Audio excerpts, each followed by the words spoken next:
This channel does not promote any violent, harmful, or illegal activities. All content provided by this channel is meant for an educational purpose only. Cancer Healer Center, a new beginning. বঙ্গ বিজেপির রাজ্য সভাপতি কে হবেন ঠিক সেই জল্পনার মধ্যেই এবার RSS এর মুখপাত্র শুভেন্দু অধিকারীর প্রশংসা।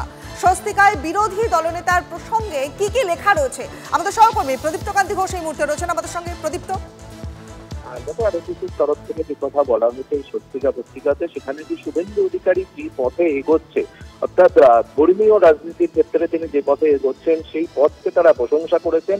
আর তবে এই কথা তারা লিখেছেন ওখানে যে শুভেন্দু অধিকারীর একার পক্ষে সম্ভব নয়, তাকে অস্ত্র, বুদ্ধি এবং উপদেশ দিয়ে সকলকে সাহায্য করতে হবে, তবেই শুভেন্দু অধিকারী চক্রব্যূহ ভাঙতে পারবে। এবং তাদের বক্তব্য যে শুভেন্দু অধিকারী যেভাবে নিজেকে সাচ্চা হিন্দু বলছে সেটা বলার মধ্যে কোথাও কোনো অপরাধ নেই। কেউ যদি সাচ্চা মুসলিম বলতে পারে তাহলে তিনিও যে পথে রাজনীতি করছেন, অর্থাৎ তিনি যে পথে রাজনীতি করছেন তার সঙ্গে যে আরএসএস সহমত, অন্তত স্বস্তিকা পত্রিকার সাম্প্রতিক যে সংখ্যা রাষ্ট্রবিরোধী ছাত্র আন্দোলন যেখানে তাদের প্রচ্ছদ, সেই সংখ্যায় কিন্তু তারা স্পষ্ট করে দিয়েছে। অর্থাৎ কোথাও গিয়ে শুভেন্দু অধিকারী যে মতের সঙ্গে চলতে চাইছে তার পিছনে যে আরএসএস এর মদত রয়েছে সেটা স্বস্তিকার এই লেখার মধ্যে স্পষ্ট হয়েছে বলেই মনে করছেন রাজনৈতিক মহলের বিশেষজ্ঞরা। বেশ, অনেক ধন্যবাদ প্রদীপ্ত। বিরোধী দলনেতার প্রসঙ্গে লেখা রয়েছে যে অধর্মকে উৎখাত করতে শুভেন্দু অধিকারীর ধর্মযুদ্ধের আহ্বান সময়োচিত। তাকে অস্ত্র, বুদ্ধি এবং উপদেশ দেওয়ার দায়িত্ব সকলের, নইলে পাপের ঘরের চক্রব্যূহ ভেদ করা তার একার পক্ষে প্রায় অসম্ভব। আরএসএস এর মুখপাত্র সেখানে আরও লেখা রয়েছে যে তথ্যহীনভাবে নিজেকে হিন্দু বলে তুলে ধরেছেন শুভেন্দু অধিকারী।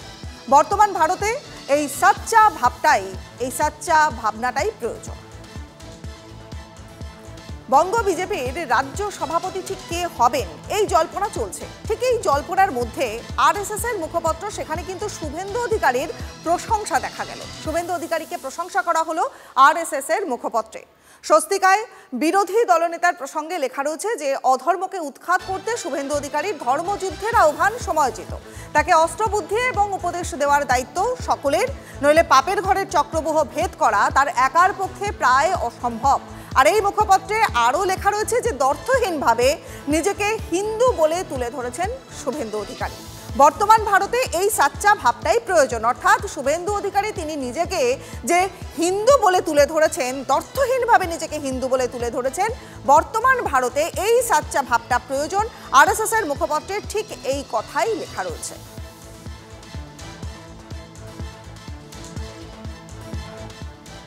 বিজেপির মধ্যে গোষ্ঠীকোন্দল। দক্ষিণ কলকাতায় আরও একবার প্রকাশ্যে এলো বিজেপির গোষ্ঠীকোন্দল, আর এবার সল্টটেকের বিজেপি পার্টি অফিস, তার সামনে অনুপম ভট্টাচার্যের বিরুদ্ধে পোস্টার পড়ল। অনুপম ভট্টাচার্যকে তৃণমূলের দালাল আখ্যা দিয়ে এই পোস্টার। দক্ষিণ কলকাতা বিজেপি কর্মীবৃন্দের নামে রাতে পোস্টার লাগানো হয়। পোস্টার দেখছেন এই মুহূর্তে আপনারা। দক্ষিণ কলকাতায় আরও একবার বিজেপির গোষ্ঠীকোন্দলের ছবি। সল্টটেকের বিজেপি পার্টি অফিসের সামনে অনুপম ভট্টাচার্যের বিরুদ্ধে পোস্টারের রাজনীতি বিজেপি করে না।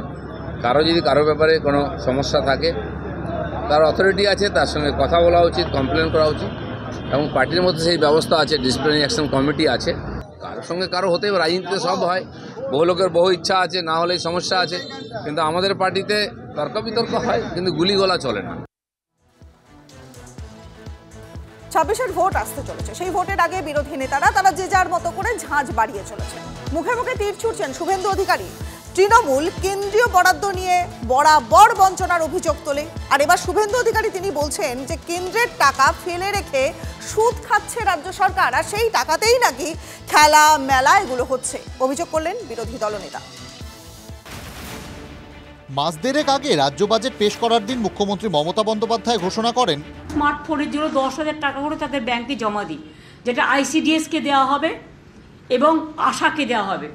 প্রায় আইসিডিএসের 1 লক্ষ আছেন এবং আশার বোনেরা আছেন 70,000। এদের দিতে গিয়ে প্রায় 200 কোটি টাকা বাজেট বরাদ্দ হবে। 1 লক্ষ অঙ্গনওয়াড়ি কর্মী ও 70,000 আশা কর্মীকে মোবাইল দেওয়ার ঘোষণা। পোষণ অ্যাপের মাধ্যমে শিশু ও মহিলাদের তথ্য আপলোড করতে হয় অঙ্গনওয়াড়ি কর্মীদের। আশা অ্যাপের মাধ্যমে নারী ও শিশুর তথ্য আপলোড করতে হয় আশা কর্মীদের। সেই সরকারি কাজের জন্যই স্মার্টফোন দেওয়ার বন্দোবস্ত। এদের দিতে গিয়ে প্রায় 200 কোটি টাকা বাজেট বরাদ্দ হবেই। বিরোধী দলনেতা শুভেন্দু অধিকারীর অভিযোগ, টাকা রাজ্যের নয়, টাকা কেন্দ্রের, এবং সেই টাকা কেন্দ্রীয় সরকার আগেই দিয়ে দিয়েছে। ভারত সরকারের সংশ্লিষ্ট দপ্তর ministry of women and child development পোষণ অভিযান ডকুমেন্ট দেখুন, টাকা দিয়েছে ভারত সরকার 18 অক্টোবর 2023। কেন্দ্রের টাকা বিলি না করে টাকা জমিয়ে সুদ খাওয়ার অভিযোগ তুলেছেন শুভেন্দু। এই ধাপ্পাবাজ, ফেরেববাজ, চিটিংবাজ সরকার 2 বছর টাকার সুদ খেয়েছে। এই যে হিউজ পরিমাণ টাকা, 10,000 টাকা করে পার স্মার্টফোনের জন্য, এই টাকার 2 বছর পশ্চিমবঙ্গ সরকার সুদে মুখ্যমন্ত্রী ছবি ছাপিয়েছে, খেলা মেলা ইত্যাদিতে ব্যয় করেছে। ন্যাশনাল রুরাল লাইভলিহুড মিশনে কেন্দ্রীয় গ্রামোন্নয়ন মন্ত্রকের দেওয়া টাকাও রাজ্য সরকার ফেলে রেখেছে বলে অভিযোগ শুভেন্দুর। 701 কোটি টাকা ভারত সরকারের ফেলে রেখেছেন, যেখানে 50, 60, 70 লক্ষের কাছাকাছি সংঘের সদস্যদের টাকা দেওয়ার কথা। 23 জেলা মিলিয়ে 701 কোটি টাকা পড়ে থাকা সপক্ষে রাজ্য সরকারের নথি তুলে ধরেছেন বিরোধী দলনেতা, এবং এখানেও গরিবের হাতে টাকা না পৌঁছে অ্যাকাউন্টে রেখে সুদ খাওয়ার অভিযোগ শুভেন্দুর। সুদের টাকা কোথায় খরচ তা নিয়েও বিস্তর অভিযোগ বিরোধী দলনেতার। এর দুটো কারণ আছে। একটা হচ্ছে সুদটা নিয়ে যাওয়া, যেমন 8 কোটি টাকা নিয়ে লন্ডনে গেছেন WBIDC থেকে। আরো কিছু কাজ আছে, খেলা মেলা, শ্রী শ্রী জগন্নাথ ধাম কালচারাল সেন্টারের উদ্বোধন, এগ্রিমেন্ট হয়েছে প্রতীক জৈনের সঙ্গে 161 কোটি টাকা তার পেমেন্ট, এবং উদ্দেশ্য হচ্ছে ডিসেম্বর জানুয়ারিতে ছাড়া, এমসিসি চালু হওয়ার আগে বা এমসিসি চালু হলে। তবে কি বিধানসভা নির্বাচন না আসা পর্যন্ত টাকা বিলি হবে না? বিরোধী দলনেতার দাবি, টাকা দিতে হবে এই মার্চেই, না হলে কেন্দ্রীয় মন্ত্রীর দ্বারস্থ হওয়ার হুঁশিয়ারি। এই সরকারকে আপনাদের মাধ্যমে হুঁশিয়ারি দিচ্ছি যে 31শে মার্চের মধ্যে এই টাকা নামিয়ে দিতে হবে। যদি নামিয়ে না দেন, তাহলে ভারতীয় জনতা পার্টি এবং leader of opposition 1 week of April দিল্লিতে গিয়ে সংশ্লিষ্ট দপ্তরের মন্ত্রী শিবরাজ সিং চৌহানের সঙ্গে দেখা করে টাকাটা সরাসরি মহিলাদের অ্যাকাউন্টে যাতে দিল্লি থেকে আসে তার দাবি আমি করব। হাতে নথি নিয়ে একাধিক অভিযোগ, সঙ্গে দ্রুত টাকা বরাদ্দের দাবি, না হলে দিল্লি যাওয়ার হুঁশিয়ারি। একেবারে কোমর কষে নেমে পড়েছেন বিরোধী দলনেতা। পুরো এই কেন্দ্রীয় প্রকল্পের টাকা তুলে সুদে খাটাচ্ছে, সেই সুদ দিয়ে কোনো রকমভাবে সরকার চালাচ্ছে। এবার হয়তো এরা কাবলিওয়ালাকেও টাকা, বাস্তব কথা, সেগুলোকে বিভিন্ন খাদে রাখছে, বা সেখান থেকে একটা সুদ হোক যাই হোক, সেখান থেকে একটা ইন্টারেস্ট নিয়ে ওটা অন্যান্য খাতে খরচ করছে। বাংলার মানুষ খুব ভালো করে জানে, বিশেষ করে গরিব মানুষরা, যে কিভাবে তাদের প্রাপ্য টাকা আটকে রেখে বাংলার গরিব মানুষের পেটে লাথি মেরে বিজেপি এখানে হেরে যাওয়ার শোধ তুলেছে। এক খাতের কেন্দ্রীয় বরাদ্দ অন্য খাতে খরচ করার ভুরি ভুরি অভিযোগ আগেই উঠেছে। এবার নতুন অভিযোগে শান বিরোধীদের। প্রদীপ্ত কান্তি ঘোষ, সুমন মহাপাত্রের রিপোর্ট, TV9 বাংলা।